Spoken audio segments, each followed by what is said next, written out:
अब तक आप सब लोग इस न्यूज़ से अपडेट हो चुके होंगे कि इंडिया ने चाइना के अगेंस्ट बहुत ही बड़ा और मेजर डिसीजन लिया है कि इंडिया ने चाइना के 59 ऐप्स को बैन कर दिया है।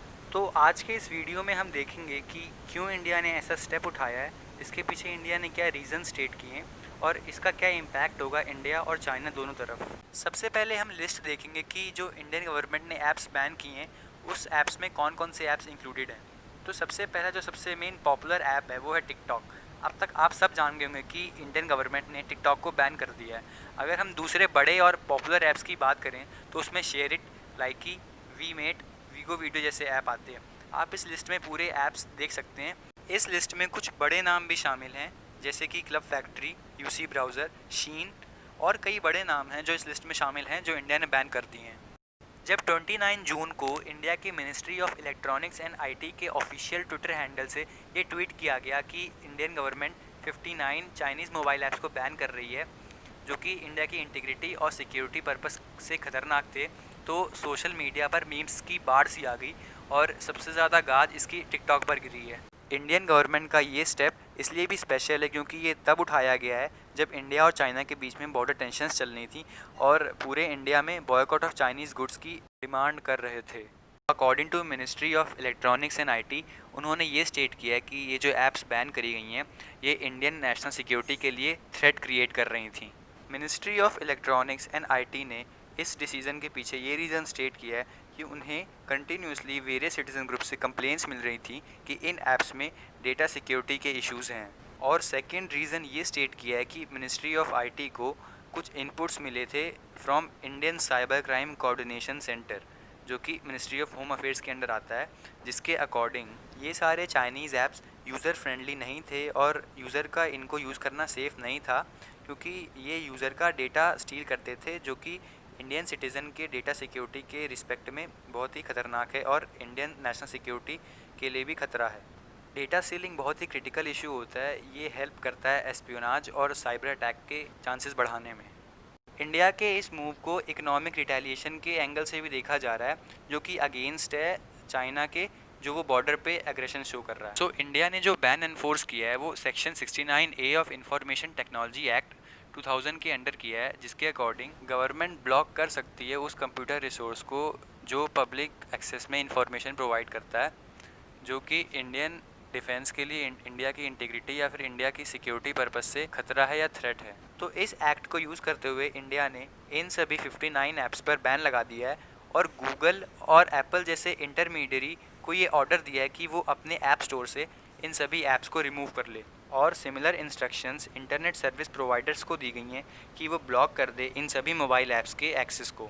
इंडिया के अलावा कई वेस्टर्न कंट्रीज़ ने भी अपनी चिंता जाहिर की है डेटा सिक्योरिटी को लेकर अगेंस्ट चाइना।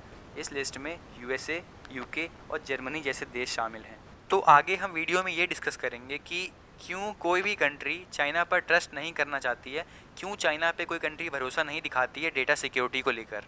इसका जो सबसे पहला और जो सबसे मेन रीज़न है वो ये है कि चाइना की टेक्नोलॉजी कंपनी जो प्राइवेट हैं उनका चाइनीज़ इंटेलिजेंस एजेंसी के साथ बहुत ही क्लोज़ कनेक्शन होता है। इंडिया के कुछ पास्ट साइबर इंसिडेंट्स के इन्वेस्टिगेशन के दौरान ये रिवील हुआ है कि चाइनीज़ प्राइवेट फर्म्स के क्लोज कनेक्शन है चाइनीज़ इंटेलिजेंस एजेंसी के साथ। चाइना का नेशनल इंटेलिजेंस लॉ है कि प्राइवेट फर्म्स को कोऑपरेट करना होगा सिक्योरिटी और इंटेलिजेंस एजेंसी के साथ।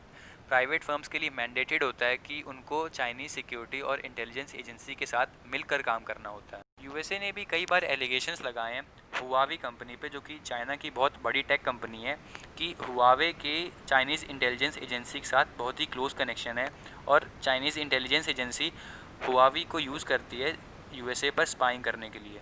तो चाइना के प्राइवेट फर्म्स और इंटेलिजेंस एजेंसी के बीच में जो कनेक्शन है, इसी वजह से कोई भी कंट्री चाइना पे ट्रस्ट नहीं करती है डेटा सिक्योरिटी को लेकर, क्योंकि उनको लगता है कि चाइना की नेशनल इंटेलिजेंस एजेंसी यूज़र्स का डेटा यूज़ करके एस्पियोनाज और साइबर अटैक कर सकती है। अब हम आगे वीडियो में बात करेंगे कि इन 59 चाइनीज़ ऐप्स के बैन के बाद इसका क्या इम्पैक्ट होगा इंडिया और चाइना पे। सबसे पहले देखेंगे कि इसका इम्पैक्ट इंडिया पे क्या होगा। तो इंडिया इन सब चाइनीज़ ऐप्स के लिए एक बहुत ही बड़ा मार्केट था और अगर हम केवल टिकटॉक की बात करें तो सबसे ज़्यादा बार डाउनलोड करने वाला ऐप इंडिया का यही है। नियरली 467 मिलियन टाइम्स ये डाउनलोड किया गया और करंट में इसके 12 करोड़ से भी ज़्यादा एक्टिव यूज़र थे। शेयर इट के भी 40 करोड़ से भी ज़्यादा एक्टिव यूज़र्स थे। अगर हम इंडिया की बात करें तो पूरे वर्ल्ड में इन सब चाइनीज़ ऐप्स का सबसे बड़ा बाज़ार, सबसे बड़ा बेस इंडिया में था, और जिसकी वजह से इंडिया में इन सब ऐप्स के कई सारे ऑफिसेज़ भी थे, और इन सब ऐप्स के बैन होने के बाद उन सब लोगों की जॉब चली जाएगी जो इन ऐप्स के ऑफिसेज़ में काम करते थे, तो हमारे एम्प्लॉयमेंट रेट पे भी कुछ इफ़ेक्ट पड़ेगा। इस स्टेप का मेजर इम्पैक्ट उन कंटेंट क्रिएटर्स पे पड़ेगा जो टिकटॉक जैसे ऐप्स पे वीडियो अपलोड करते थे और सिर्फ वही उनके लिए सोर्स ऑफ इनकम होता था। ऐसे में इन सब ऐप्स के बैन के बाद उनका सोर्स ऑफ इनकम बंद हो जाएगा और हमारा अनएम्प्लॉयमेंट रेट इंक्रीज़ करने लग जाएगा। आगे वीडियो में हम डिस्कस करेंगे कि इस बैन का इफ़ेक्ट चाइना पर कैसे पड़ेगा। सबसे पहले तो इंडिया के इस बैन के बाद चाइना की रिएक्शन आया है कि चाइना स्ट्रांगली कंसर्न्ड है और वेरीफाई कर रहा है सिचुएशन को। तो इससे हम ये जान सकते हैं कि चाइना को थोड़ी बहुत चोट तो पहुंची है इस स्टेप से। तो जैसे हमने डिस्कस किया कि इंडिया इन सब ऐप्स के लिए बहुत बड़ा बेस है, बहुत बड़ा मार्केट है, तो इन सब चाइनीज़ ऐप्स का जो मेजर रेवेन्यू पार्ट है वो इंडिया से आता था, और इंडिया के इस बैन के स्टेप के बाद इन सब कंपनीज़ के ये रेवेन्यू वाला सोर्स रुक जाएगा, तो चाइना को इकोनॉमिकली भी कुछ लॉसेस होंगे, इसलिए भी इसको इकोनॉमिक रिटेलिएशन के तौर पे देखा जा रहा है। This is the end of our video and thanks for watching.